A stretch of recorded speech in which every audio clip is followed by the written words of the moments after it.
Managing your heals can be the difference between you getting caught without batteries mid-fight and you wiping the squad. In this video, I'll be going over ways you can make your heals last.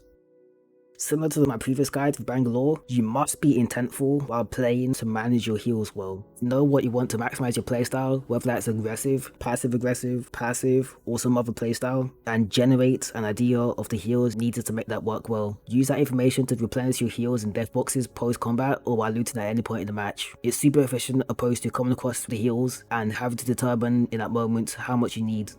You should check your heals before pushing fights and during them. Open your heals wheel by holding your heals button. Consider if what you have is enough to do what you want, and if it's not, how can you alter your playstyle to make up for any shortcomings. This allows you to adjust your playstyle on the fly and can save you from dying thinking you had a certain med when you actually had none. For example, playing hyper aggressive when you're low on shields to trade knocks or make enemies cancel any ongoing heals. A single half-second check of your heals can be the difference between you ending an unwinnable fight and you wiping that team. You can also use this time to set your heal to the next one you intend on using.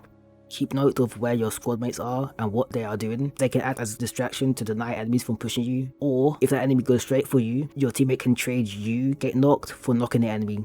A big factor of how I determine what heals to use is urgency, whether I must use a certain heal at that point in time or if I have the ability to use slower heals. A big issue I see with less experienced players is them ripping the battery on cracked red shields despite having 2 batteries, 20 cells, and no one pushing them. You need to consider the position you're in, any cover you have, and the time you have. There are general times I recommend using certain heals. I recommend using batteries and medkits when you're at high risk of getting knocked, like enemies are pushing you or they're nearby. Cells and syringes when you have time to spend healing, or when you need health ASAP but you also need to be able to shoot ASAP.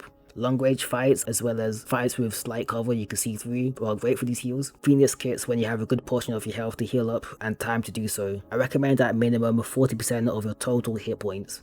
Environmental factors can make you use a different heal than what you wanted to. Slows like Maggie's ult or Bangalore's ult can lead to you using a battery rather than a cell, as you won't be able to sprint after you take the hit, so you can't trade not having max health for a faster push, and you end up pushing with less health than you should have. The ring is also another environmental factor that can determine if you should heal or not, or what heal you should use. Better to get knocked by enemies pushing you than to get knocked by the ring. There's no point getting knocked by the ring if you can prevent it.